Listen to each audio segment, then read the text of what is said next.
My name is Megan Dennen. I'm from 7 Royal Court. I spoke at one of the last meetings, and I'm more a numbers person, so I took a look at some of the numbers that were out there, which was very helpful to have all the information. And this is to follow up on the point of the redistricting and the effect it's having on community school in particular. So what I put together here was just to show that with the proposed redistricting, community is the only school out of the 5 elementary schools that would be higher than the recommended size in the NSDEC recommendations. So if you just take the number of classrooms that they have, for example, community would have 5 first grade classrooms, and they should have about 23 kids in each class.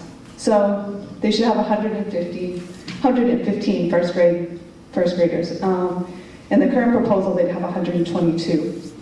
So when you look at each of the schools, community is about 4% too big. Ashton has some excess capacity, about 12%. Cumberland Hill still has about 10% excess capacity. Garvin has about 7%, and BF Norton has about 5%.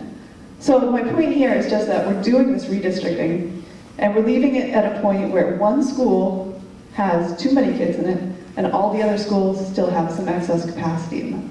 So I know Dr. Thornton had mentioned that there'll be some tweaking perhaps when they do the final bus routes and runs.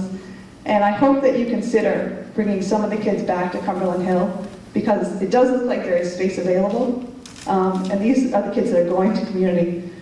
It may not make a difference, but if there's 10 families that don't have to be affected by this, I think like Paul had discussed earlier, that's 10 families that don't have to go through this additional stress. And most of the people they're ready. I mean, we've talked about this for a long time. We know people are moving, and my family will move, and my kids will be okay. But if you can save a few kids the stress of this, then I think we should at least consider that maybe there's some places along the main routes where the bus runs wouldn't have to be shifted by a lot. And then also I think, Mrs. Sanzi, community is a big school now, so why redistrict and make it the biggest school? And if there's opportunity where you can put them in the other schools. Thank you. Thank you.